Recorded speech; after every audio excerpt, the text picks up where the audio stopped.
Ceci est un cauchemar éveillé. Essayez donc pas d'en sortir. Je maîtrise à présent l'angoisse et l'épouvante. Je peux vous noyer sous des vagues de glauque et de gore. Nous allons voyager ensemble au sein même des atrocités. Bienvenue dans les récits nécrosés. Les démons de la création. Brouillon du 3 avril.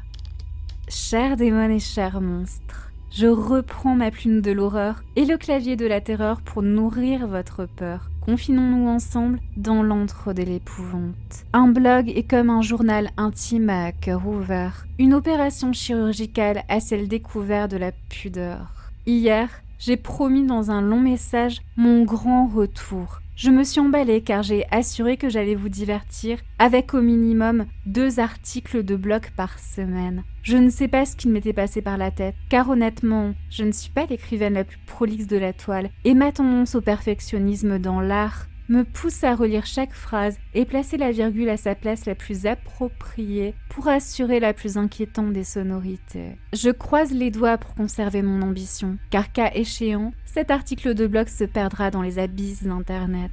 Blague morbide à part, j'ai certainement trouvé THE concept qui assurera au moins 3 articles par semaine. Mesdames et messieurs, ladies and gentlemen, je déclare le One Woman Horror Show lancé, sans rire.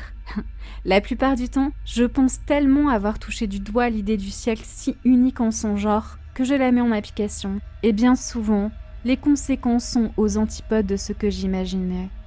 Pour résumer, j'ai une imagination loufoque qui amène tous les jours son lot de bizarreries. Ma touchante maladresse va vous apeurer autant qu'elle va vous amuser. J'ai trouvé THE thématique. Ma propre vie, sans artifice, sera mise en scène bientôt sur ce blog. Préparez-vous. PS, je relis ce premier jet d'article de blog. C'est frais, spontané, mais il faut gratter jusqu'à se limer complètement les ongles pour trouver l'horreur. Je ne sais pas si je posterai ce que j'ai écrit en fin de compte. Si vous pensiez que je mettrais mon perfectionnisme de côté, vous vous fourrez le doigt dans l'œil si fort et si vite que vous pourriez vous exploser la cervelle et vous fissurer le crâne. Par toutes les cornes de l'enfer, le sens du style monstrueux que j'aime revient peut-être enfin. Brouillon du 6 avril. Je saute dans mon nouveau concept « Aimer ma vie » en scène pour vos plus horribles plaisirs. J'entame le 2e chapitre du 36-15 « Je raconte ma vie ». Je n'ai pas publié l'article rédigé dernièrement. Je ne sais pas pourquoi, mais quelque chose me chiffonne. Et pourtant, présentement, je me confie de nouveau. Mais à qui et pourquoi ? Vais-je me cantonner à l'aspect journal intime de ma démarche et mettre de côté ces brouillons pour la postérité ? Si vous voyez ceci, c'est qu'il m'est arrivé quelque chose de dramatique. Non, je déconne, mais j'imagine le tableau de la publication post-mortem du récit de mon confinement. Oui, je sais, j'ai trop d'imagination. Votre attention, s'il vous plaît. Le One Woman Horror Show commence. Aujourd'hui, je suis tombée dans l'escalier. Merci de ne pas rire. Je ne sais toujours pas comment ça a pu arriver. Les marches n'étaient pas cirées, des peaux de bananes absentes, et je n'avais rien bu ou fumé. En fait, si... Je crois que vous pouvez rire de ma propre maladresse. En tout cas, pour ma part, j'en plaisante. La chute aurait pu être plus grave. J'ai juste dégringolé 3 marches. Et comme je suis robuste et solide, je ne finirai pas dans un fauteuil roulant. Mais dans ma chute, j'ai flingué mes 2 genoux. 2 grosses plaies béantes les enjolivent. J'ai une douleur insupportable quand je plie les jambes. Mais je ne pense pas que l'ossature soit touchée. Je vais vous exposer les horreurs que sont devenus mes genoux.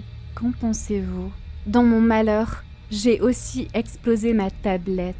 Elle est tombée écran le premier sur le sol et a rendu son âme en 1000 éclats. Et là, c'est bien plus problématique, puisque, confinement oblige, les déplacements sont limités et l'achat d'une tablette n'est pas franchement de première nécessité.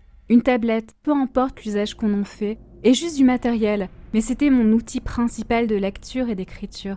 Je suis une écrivaine qui adore bouger et avoir son iPad et un clavier externe glissé dans son sac. Je ne me souviens pas avoir fait de sauvegarde.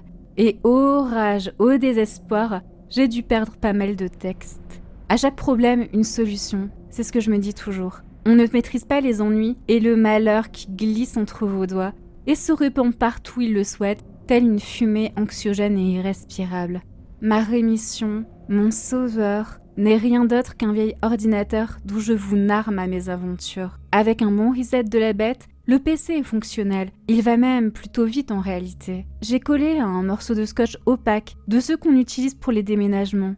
Ne me demandez pas pourquoi. Mon nouvel outil de travail est pratique, mais j'ai cherché le meilleur antivirus tout l'après-midi. Je suis persuadée que la fragilité du système va amener des malwares et virus. J'ai peur qu'on me surveille. Cette crainte est vieille comme le monde et énormément répandue pour peu qu'on connaisse Big Brother et les vidéos conspirationnistes sur YouTube. La résolution de l'ordinateur est quand même moyenne. Je m'en suis rendu compte en voulant paramétrer mon blog et surtout en lisant mes toutes premières creepypastas. À tel point que je voudrais les faire renaître, insuffler une seconde vie. J'ai toujours eu cet élan de donner d'autres tournures, de remodeler les fins, d'avoir de nouveau un lien particulier avec les personnages. Mais cette fois-ci, ce besoin de réécrire certaines parties est vital et me titille l'être, à faire, à suivre. Brouillon du 13 avril.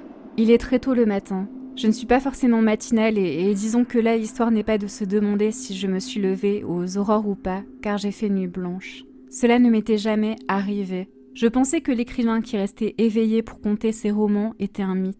Pourtant, cette nuit, c'était le cas. De minuit à 6h du matin, je n'ai pas arrêté de taper sur le clavier et de réinventer la rate humaine d'un ancien écrit. Je lui ai conféré un aspect physique plus humain, plus séduisant, pour qu'elle puisse se fondre dans la masse de la société. Son sort était peu enviable. Alors, je l'ai fait renaître dans une suite où elle se promène dans les rues parisiennes, s'accouple avec tous les hommes qu'elle envoûte et s'assure une descendance indécente qu'elle lâche sur le monde. L'histoire est en plein dans le bad hand, et surtout la plus morbide et précise que je n'ai jamais créée. J'étais tellement dans une bulle de création que mes doigts eux-mêmes étaient de petites bulles qui craquaient, pétillaient et sautaient sur le clavier. Je n'ai pas vu le temps passer, et j'étais dans une ailleurs de la création, tellement imagée que je pouvais toucher du doigt l'immondice des rats humains. C'en était à entendre les couinements des rats excités sur le plancher. Avoir autant d'inspiration est le rêve de tout créateur de l'horreur. Pourtant, ça m'a fait flipper. Comme si je n'obéissais pas à mon propre besoin de créativité. Les dialogues et les lieux de l'intrigue me submergeaient. Je pouvais voir les centaines de repoussants rongeurs sur le sol qui me poursuivraient où que j'aille si je n'écrivais pas davantage. J'ai relu ma nouvelle version dans son intégralité, 100 pages de sang. Le récit le plus effroyable dans son réalisme, une histoire sans espoir pour les protagonistes humains. L'oppressant élan qui m'a poussé à réécrire m'a amené dans la folie de l'impression de ces 100 pages. La nouvelle est écrite, imprimée, prête à envoyer à un éditeur. Mais ça me déchire de prendre cette décision. Il n'est pas question d'envoyer quoi que ce soit. J'ai enfermé mon manuscrit dans une boîte terrée au fond de ma cave. Cette histoire est comme maudite et ne doit pas être lue. J'affabule peut-être, et c'est la raison pour laquelle je ne publierai pas l'article de blog que je tape. Vous ne comprendrez pas.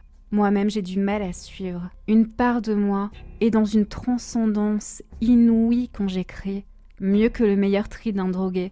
Mais je ne veux plus écrire. D'où vient l'imagination des nouvelles glauques ? Qu'est-ce qui influence le besoin de malsain ? Pourquoi tant de passion dans la création ? Je me pose plusieurs questions sur l'écriture et les réponses que je pourrais trouver me terrifient.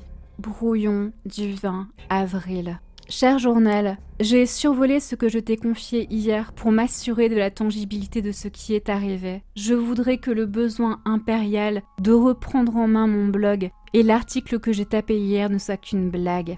J'aimerais tant que ce qu'il y a eu hier ne soit qu'un poisson d'avril. Quoique, je pourrais publier tous les articles que j'ai laissés en brouillon dès demain. Je les estampillerai d'après une histoire vraie. J'aurai ainsi le buzz assuré, car tout est réel, j'en ai la preuve. Hier, j'ai replongé comme l'alcoolique qui assène.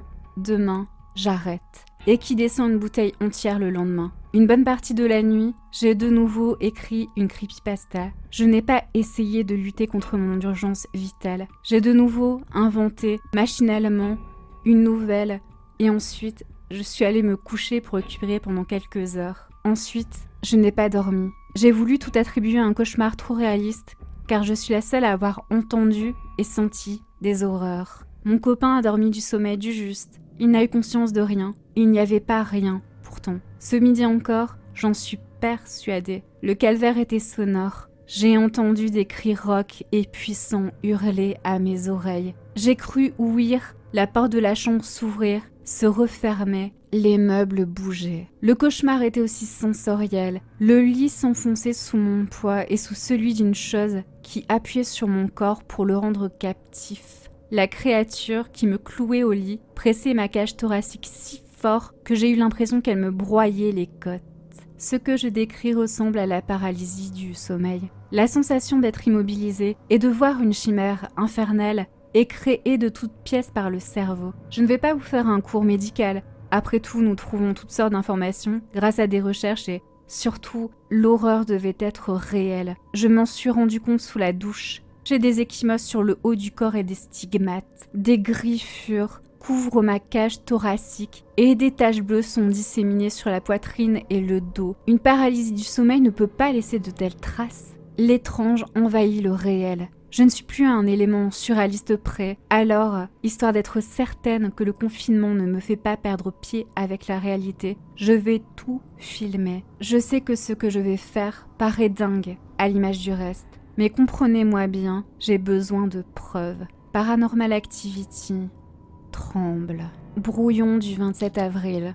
Nous connaissons tous ce point de rupture, ce moment où un élément crucial fait pencher le plateau de l'existence vers la folie pure. Nous y sommes. Au réveil, la matinée s'était passée péniblement à cause de courbatures sur tout mon corps et de profondes incompréhensions. J'étais déjà déboussolée jusqu'à ce que l'analyse du rush de la vidéo me mette dans un état bien pire. Ce que j'y ai vu.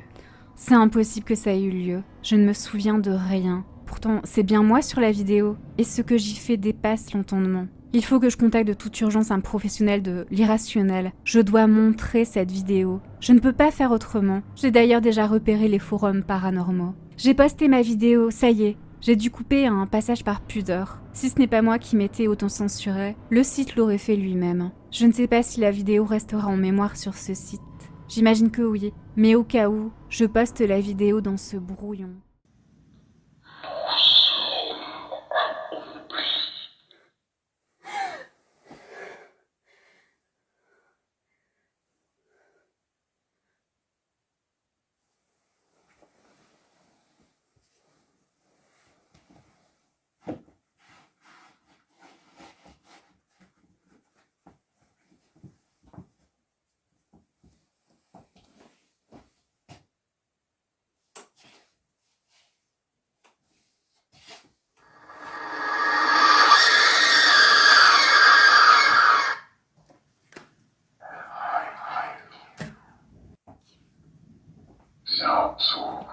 Je ne publierai pas l'article, comme les précédents. Ce qui m'arrive est trop dingue pour vouloir montrer de moi-même ce qu'est devenu ma vie. J'ai l'impression d'amorcer une pente brusque vers l'horreur pure et dangereuse. Ma vie est devenue un film d'horreur. Tous ces éléments épouvantables sont et seront retranscrits ici. Si jamais quelque chose m'arrivait, ces articles feraient office de preuve et aideraient un jour d'autres personnes. Mon copain rentrait du travail dans la soirée. Il était inquiet et n'avait pas du tout la moindre envie de jeter un œil sur la vidéo, car au final il était intervenu pour essayer de me calmer après que la caméra se coupe. Je n'étais pas dans mon état normal. Les cris d'épouvante que j'ai poussés, la torsion de mon corps et cette manière froide et déshumanisée de regarder la vidéo, c'est insupportable à visionner et je le conçois. Pourtant, je me passe le rush de la vidéo en boucle pour tenter de tout comprendre. Pourquoi la porte s'ouvre sans raison? Et qu'est-ce que ce bientôt signifie?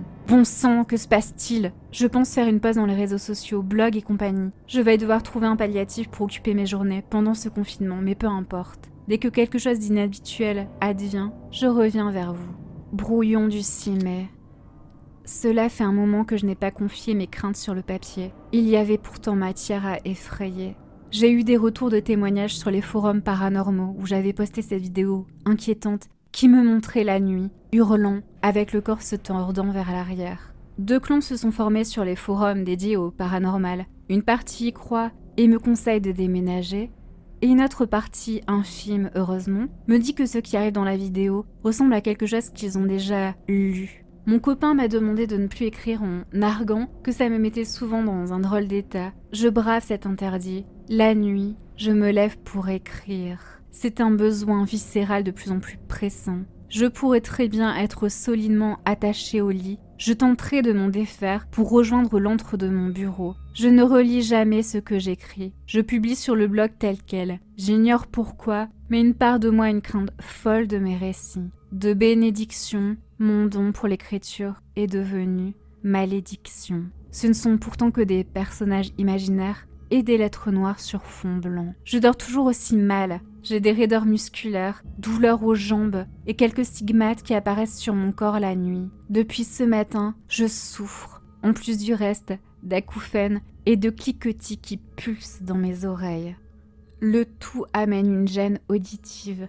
J'entends mal, voire quasiment plus. Je suis inquiète, mais je vais éviter de me répéter car depuis que tout a commencé, j'ai l'impression de me paraphraser. Les problèmes rencontrés ne sont pourtant pas que physiques, mais de l'ordre du ressenti. Des impressions tenaces, peut-être absurdes, mais persistantes quand même. Je pense que mon ordinateur, même mon téléphone portable ont un problème. Ils sont lents à démarrer et à fonctionner. C'est comme s'il y avait des logiciels espions qui ralentiraient les systèmes. J'ai installé les meilleurs antivirus qui existent, mais je ne suis pas rassurée pour autant. Le confinement n'arrange pas les choses. Puisque je ne sors pas, j'ai tout le loisir d'écouter et d'admirer la vie du voisinage. Au sein de mon village, quasiment personne ne sort dans les rues. On dirait la fin du monde. Les êtres vivants, porteurs sains ou pas, vivent tous reclus, sauf cette camionnette qui roule souvent dans la rue. Je ne sais pas d'où elle vient, ni où elle va, mais j'ai une impression coriace de déjà-vu. Autre chose est coriace, l'envie tenace de continuer des récits déjà écrits depuis longtemps. Je me l'interdis. Pas uniquement car je ne suis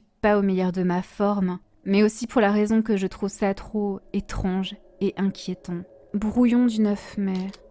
Avez-vous la crainte du coronavirus ? Tout le monde doit être obsédé et perturbé par cela. Je ne suis pas sortie depuis le début de ce confinement, certes léger. Néanmoins, le risque de l'avoir me taraude. J'ai des symptômes. Je tousse beaucoup et ai du mal à respirer. J'ai cette sensation d'avaler des lames de rasoir microscopiques qui envahissent l'air.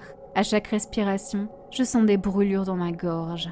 L'atmosphère dans la maison transporte, de pièce en pièce, une odeur d'éther.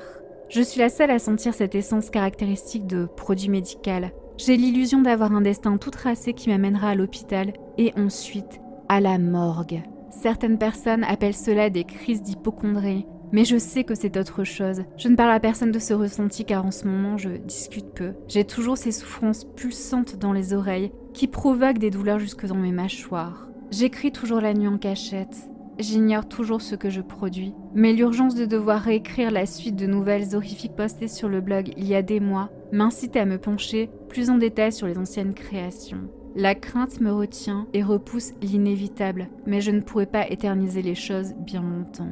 Brouillon du 10 mai. Depuis le début, j'avais la réponse devant mes yeux et dans ma tête. Quelque chose m'empêchait de comprendre. Au début de la création de ce journal intime hors norme, j'avais parlé du pouvoir de la création. Je m'étais questionnée sur ce qui nous incite, nous autres, auteurs, à imaginer des récits purement fictifs, certaines fois très gore. J'ai pris le temps de relire mes précédents articles, pas ceux que je mets en brouillon depuis le début, mais les creepypastas publiés sur le blog. J'ai été épouvantée. Je suis toujours horrifiée par ces textes. Je ne vais pas parler de prophétie, de dons médiumiques, ni de création trop vivante. Mon don pour l'écriture est devenu une malédiction qui me plonge en enfer. Comment qualifier assez justement ce phénomène sans passer pour une dingue ? Dans le film Le Sixième Sens, l'enfant prononce, lors de la scène la plus culte, la phrase suivante. Je vois des mots partout. La résonance est parfaite. Je suis en symbiose avec cette citation car pour ma part, je vois les mots, des mots partout. Je les appelle les démons de la création. Les horreurs de mes fictions deviennent réelles et me détruisent. La chute incompréhensible dans l'escalier, le frère modèle, les bruits de rats affreusement excités qui couinent à mes oreilles, les goûts ratonnatoires, les nuits cauchemardesques, films d'horreur au cinéma Apollo, les problèmes pour respirer, l'héritage d'Ed Gein, la parano liée à la camionnette que j'avais cru apercevoir, les serveurs de la Discord. J'ignore depuis quand cette malédiction m'habite, depuis quand ces monstres littéraires grignotent mon être, mais mes récits prennent vie. Tout ce que j'ai posté sur le blog existe en moi réellement et exige que je donne toujours plus de ma personne, que j'écrive toujours plus, qu'il ou elle continue d'exister. Cela paraît dingue mais c'est vrai, mon état déplorable l'atteste. Alors j'ai pris cette décision radicale. Tant pis si les pires tourments doivent attaquer mon essence pour me pousser dans l'art de l'écriture. Je ne produirai plus le moindre texte. C'est bien trop dangereux. Dès ce soir, je vais monter au grenier tout ce qui constitue mon ancienne vie d'écrivaine. L'antique machine à écrire et ce vieil ordinateur qui ne me sert qu'à écrire. J'ai des manuscrits de vieux textes qui datent du collège et du lycée. Y a-t-il un risque de les conserver aussi ? Et si je les brûlais, est-ce que ça annulerait tous les néfastes effets ? Le feu réduit tout en cendres. Il annihile et détruit la plus dangereuse des sorcières. À moins qu'au contraire son effet produise la pire des vengeances. Je ne sais même plus. Je divague sur les conséquences du feu. Pourquoi parler du pouvoir du feu ? Car ce qui va suivre va vous glacer d'effroi.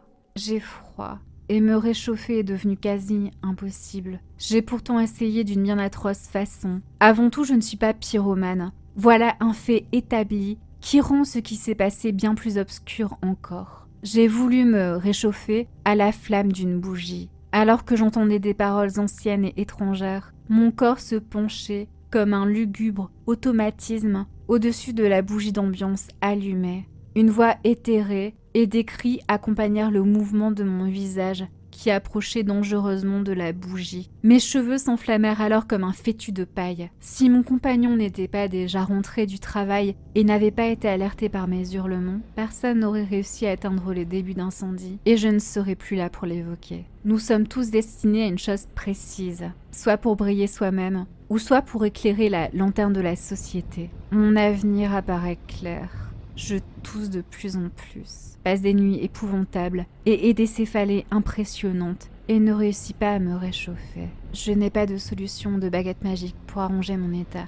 Alors je laisse juste derrière moi mon témoignage. Auditrices, auditeurs, écrivaines et auteurs, méfiez-vous du distinguo entre le réel et l'irréel. Où est la part de réalité de la meilleure des creepypastas ? L'autofiction est-elle vraiment fictive ? Prenez garde aux démons de la création qui vous susurrent aux oreilles les idées les plus malsaines. Nul ne sait le tribut qu'ils vont exiger pour pouvoir à leur tour exister. Jeudi 3 juin. La littérature et l'écriture ne sont pas mes grandes passions. Être blogueur n'a jamais été un projet de vie. Je vais commencer l'article sobrement, à ma manière. Bonjour. Ce n'est pas la créatrice de ce blog qui vous parle, je suis son compagnon. L'écrivaine derrière le projet du blog est en mauvaise position, et sa santé se dégrade depuis un moment. C'est elle qui m'a demandé de publier tous les anciens articles mis en brouillon. Le contenu de ces articles est troublant. Je suis, comme vous, choqué par ce qui y est insinué. Je comprends qu'elle ait voulu expliquer au maximum de personnes sa perte d'intérêt progressive pour l'écriture. Période oblige, j'avais attribué la toux constante, les problèmes respiratoires, les frissons et les délires au coronavirus. Selon elle, la vérité est ailleurs. Elle est persuadée que toutes les imaginations sont nourries par des monstres de l'imaginaire, pourtant réels, tapis dans un coin. Elle est convaincue qu'ils prennent naissance à chaque écriture et qu'ils veulent de plus en plus, qu'ils attendent de grandes choses d'elle. D'après elle, si après de si longs mois elle est encore en vie malgré tous ces maux, c'est que des choses exigent d'autres dons. Je suis cartésien et logique. Au début, je n'ai pas cru un seul mot. Au début. Je suis monté au grenier pour trier certaines affaires. Au milieu de vieux textes, j'ai repéré un essai universitaire de Violaine Houda-Armero. Cela parle du pouvoir de la création. Et cela rejoint totalement ce que pense ma compagne. L'essai évoque la force de l'imagination et le pouvoir de créer des êtres chimériques qui exigent toujours plus. Un paragraphe en particulier a capté mon attention. En résumé, on y explique qu'insuffler la vie aux démons de l'imagination qui nous habitent, et ensuite Les faire lire à un lecteur permet de faire vivre les chimères dans l'imaginaire d'un autre, et de ce fait s'en libérer soi-même. Donc, le but est de faire vivre momentanément la terreur dans l'esprit d'un lecteur oppressé, qui devra à son tour trouver rapidement d'autres lecteurs pour se libérer des monstres imaginaires. Est-ce possible que j'ai envie de crier au monde entier ma joie? Ma compagne va mieux. Elle ne sait pas pourquoi son état s'est amélioré du jour au lendemain. Je ne lui ai rien dit pour l'instant. Je suis resté muet comme une tombe, mais elle le saura tôt ou tard. Nous avons un voisin qui sort très peu de chez lui. Sa santé commence à décliner, mais comme il est très vieux et déjà en fin de vie, rien n'est grave. Coup de chance, il est ancien prof de lettres, et encore animé par la passion pour la lecture. Lire les textes des autres, c'est son leitmotiv. Alors j'ai immédiatement nourri son amour. Je suis passé chez lui. Rassurez-vous, j'ai respecté les distances de sécurité et les gestes barrières. Je lui ai offert ses ultimes frissons d'horreur littéraire. Je lui ai donné des pages et des pages de texte, fraîchement imprimés. J'ai admiré la frayeur qui se peignait sur ses traits lorsqu'il se mit à lire la nécrose du masque respiratoire. J'ai apprécié sa quinte de toux à n'en plus finir et ses yeux qui pleuraient au point de voir trouble. Il m'a confié qu'il allait lire Le Frère Modèle avant de dormir. Je suis un peu inquiet. Il a un escalier à dévaler. 3 marches à son âge représenteraient une chute terrifiante. Le bruit risque d'être assourdissant et de réveiller tout le voisinage. Enfin, c'est la vie. Ou plutôt, c'est la mort. Mais après tout, l'un n'est que la suite logique de l'autre. Pour finir, ma conscience voudrait que je vous présente à tous mes excuses pour ce que vous devrez faire pour vous libérer des démons de la création qui vont s'enchaîner à votre être. Maintenant que vous savez tout, soyez certain qu'ils seront plus tenaces. Vous ne me croyez pas? Allons. Avez-vous cette impression de présence malveillante qui vous surveille pendant que vous lisez? Sous votre lit, dans un coin de la pièce? Allumez la lumière et allez vérifier si vous le souhaitez. Mais rien ne saura vous rassurer. Vous ne verrez rien. L'effroi est impalpable. Les plus cauchemardesques créatures sont tapies dans l'inconscient, attendant d'être nourries. Il y aura toujours ces invisibles terreurs qui habiteront votre imaginaire pour vous traumatiser. Les écrits seront toujours vivants et refuseront tous de rester en page. Laissez-les s'envoler, être vus et lus, et circuler sous tous les yeux affolés pour vous libérer. Effroyablement et sincèrement, je vous souhaite bonne chance.